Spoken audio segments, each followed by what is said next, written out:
Well, good morning.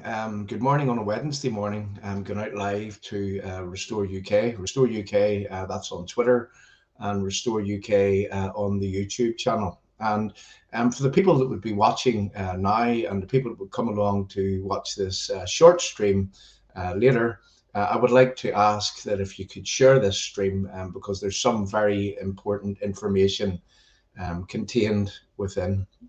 Now, this morning there was a judgment on the case against the constitutional changing protocol in the Supreme Court, and the Supreme Court judges they delivered the outcome of their deliberations over the case, and in their outcome, well, what they did was that they found against all the arguments that were being made, and they found that the protocol, well, it was lawful. Now, whenever we look at the Supreme Court judgment and the task that the judges would have had, well, what they are doing is that they are examining the arguments being made against the protocol, the constitutional changing protocol, and we have to emphasize that, but they are examining the arguments against the protocol, and they are applying the law in that well, Westminster Parliament is sovereign, and Westminster Parliament can basically do anything they want. So, as suspected, the judges in the Supreme Court case, well, they found that well, the arguments, well, they didn't stack up in terms of that the Parliament is sovereign and Parliament can basically do whatever they want. Now, in that judgment, when you look at it in the round, that doesn't mean to say that the applicants in the case that they had actually lost their argument. It was more about smoking out, bringing out into the open the fact that Parliament, Westminster Parliament, at the request of the EU and cheerleaded by others, what they have effectively done is that they have removed the rights of Northern Ireland citizens within the United Kingdom. They have removed our rights. And in a way that right now the unionists in Northern Ireland are void of United Kingdom rights, and we'll talk about that in just a bit later. So the judgment was made, and we see that the Act of Union, well, it has been disapplied. It has been disapplied, and in a way that Act, Article 6 specifically, provides for rights of Northern Ireland citizens to be on, and listen to this, quote unquote, an equal footing with the rest of the United Kingdom. That's on an equal footing with people in England, Scotland, Wales, and in Northern Ireland. And right now, people, the reality is that we are now not on that equal footing as before. So this has huge implications, not only for the people of Northern Ireland, but for the people of the wider United Kingdom, in that if there is a deal, which is supposedly coming between the United Kingdom government and the EU, and if it works on the basis of what that judgment actually stipulates, the Act of the Union is disapplied, and there's consequences for the Northern Ireland Act 1998, specifically Article 1 in that Act, in where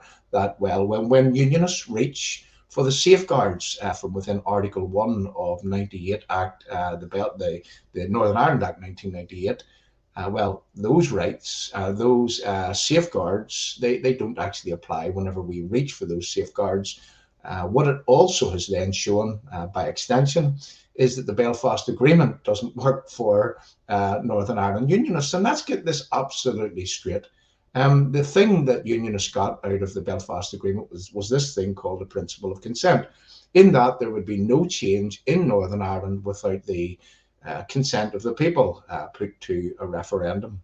And it applies, it follows that the British government were able to change the Belfast Agreement, the Northern Ireland Act 1998, to provide for the protocol to come into being.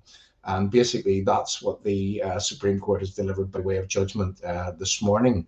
So the fight really begins here and now, and the fight now is more about rights of Northern Ireland Unionists.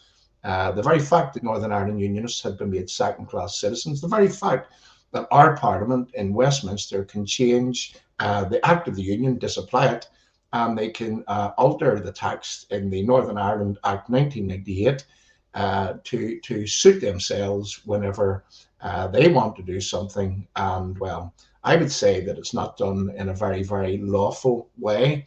However, whenever the law is applied and you understand that the Parliament, they can make the law as they go along. Well, effectively, what they have done is that they have shafted the people of Northern Ireland. So what I want to do is I want to take myself down for a second, and I want people to look at the meme that is behind me. Now, this was David Trimble whenever that he signed up to the Belfast Agreement. This is way, way back in 1998, whenever David Trimble would have said that the act of the Union is the Union. Now, if the act of the Union is disapplied, the question then remains, is there now a union? Will Nicola Sturgeon now be emboldened? Will the Scottish Government now demand the same as Northern Ireland? Is this the plan to break up the entire United Kingdom? One would ask. So I'm just going to take myself down. I want people to look at the meme. I want people to read the writing on the meme, and I'll be back in a second.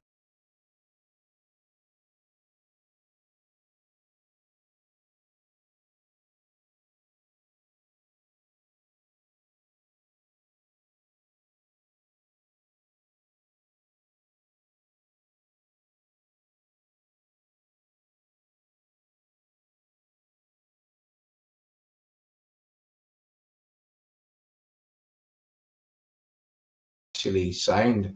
So as I say, that was David Trimble. The act of the Union is the Union. Now that we've learned that the act of the Union has been disapplied, the question is, well, is there a union? Will the Unionists from right around the United Kingdom, the Unionists in the Conservative government, will they stand up to these charlatans who if left unchecked, will actually break up the United Kingdom?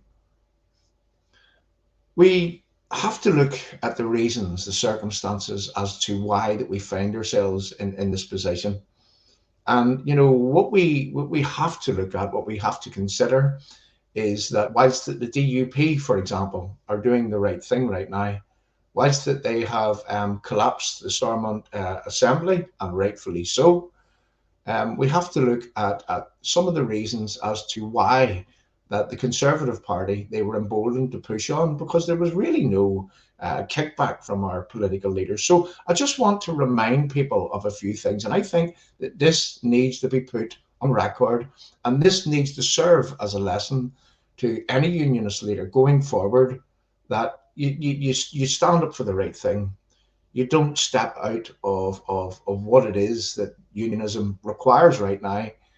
What we require is meaningful, proactive protest, and in a way that would defend, protect, and enhance Northern Ireland's place within the United Kingdom, and by extension, would protect, would defend, protect, and enhance the entire United Kingdom.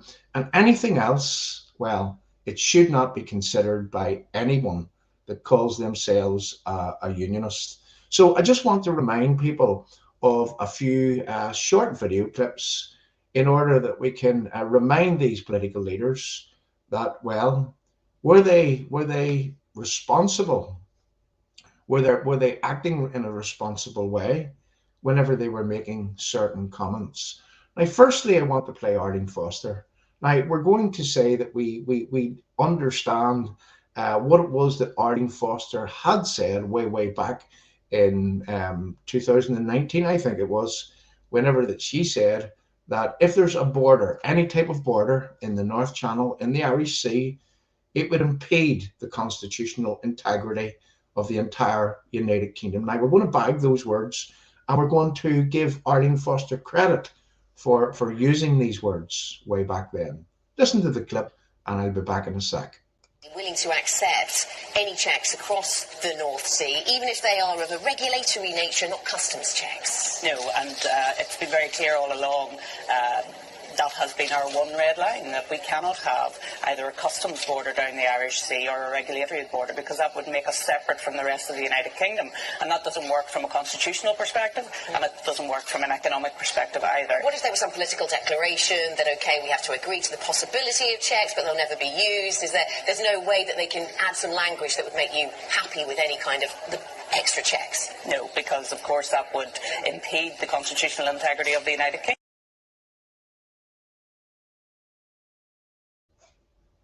So, as we heard, Arlene Foster, that if there is any border, any type of border, red lanes, green lanes, customs, regulatory checks, if there's any EU-inspired regulatory checks between Northern Ireland, England, Scotland, and Wales, it would impede the constitutional integrity of the entire United Kingdom. So we're going to bag those words from Arlene Foster, and we're going to give her credit for using those words. However, Arlene then did go on at a later stage to suggest that we need to work within the protocol. Well, I have news for Arlene Foster. No, we do not, because if we do, we lose the entire United Kingdom. Now, again, Jeffrey Donaldson is doing the right thing, but let's remind Jeffrey of what Jeffrey would have said on a few occasions. Well, it's just a short clip to remind that, well, no unionists should be speaking in such a way. And hopefully this is a lesson that should be learned for going forward. Jeffrey Donaldson, listen to this. Look, if we have passport controls in Liverpool, does that matter to me? Absolutely not. The things that matter to me are so much more important than this silly debate about whether we'll have the odd border post or passport checks. And when it comes to peace building, sometimes leaders have to push the boundaries. Look. So just a short clip there to remind people in the DUP that, well, Jeffrey doesn't seem to worry about passport checks in Liverpool. He doesn't seem to worry about the odd border check, but yet Arlene Foster had said that a border check, a regulatory and customs border check, impedes the constitutional integrity of the United Kingdom. And I'll remind people that Arlene Foster is legally minded, whereas Jeffrey Donaldson is not. So a lesson to be learned from the DUP that, well, you only speak about things that is there to defend, protect, and enhance the United Kingdom. You don't add weight to the arguments against the United Kingdom. So hopefully the DUP will have learned that lesson going forward, and hopefully that they're not too quick with their mouths from here on in. So look, as I say, the judgment this morning, well, I like to call it a win-win, and for this reason. What it has done is it has brought completely out into the open the fact that the Act of the Union has been changed, that Northern Ireland citizens has been made void of their rights from contained within that Act of the Union. We are now not equal citizens. We are now not on an equal footing. We now don't have the same trading ability as people in England, Scotland, and Wales, and the other way around. But yet, well, there's no border between Northern Ireland and the Republic of Ireland right now. There's no, trading restrictions between Northern Ireland and the Republic of Ireland. So ask yourself one question, and this is for all unionists.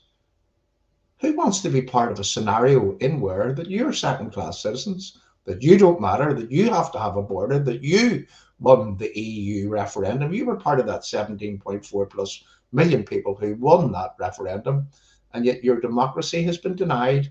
You've got a border slap bang in the middle of the United Kingdom, and it seems that, well, no one actually cares about it. So it's now down to our political leaders, Jeffrey Donaldson, you specifically, these words that you used with reference no border in the, or with reference that you're not worried about passport checks or customs or regulatory checks, which do impede the constitutional integrity of the United Kingdom. Well, you need to roll back on those words, and you need to make up ground, and you need to defend, protect, and enhance the United Kingdom with every single breath in your body.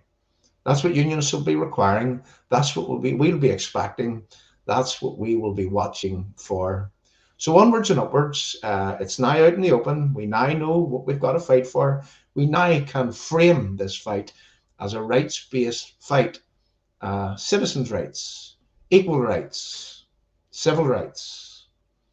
Those that forget the past are condemned to repeat it. And I say that because we've come full circle. They haven't learned from the days of old in where that, well, wasn't it nationalists that said that they were marching for their civil rights, their human rights, their equal rights? Today, in 2023, the shoe is on the other foot. And, well, if unionists have anything to do with it, we'll not be treated as second-class citizens. We'll not be accepting a border in the Irish Sea. We'll not be accepting the Act of the Union being disapplied. We'll not be accepting the Northern Ireland Act being changed, onwards and upwards. And, well, I'll be back again soon to talk about whenever that we read the full judgment. And you heard a short judgment this morning, but we have to go through the detail in order that we know the next course of action. Thanks very much for coming along. Share this far and wide, and we'll see you all again very soon.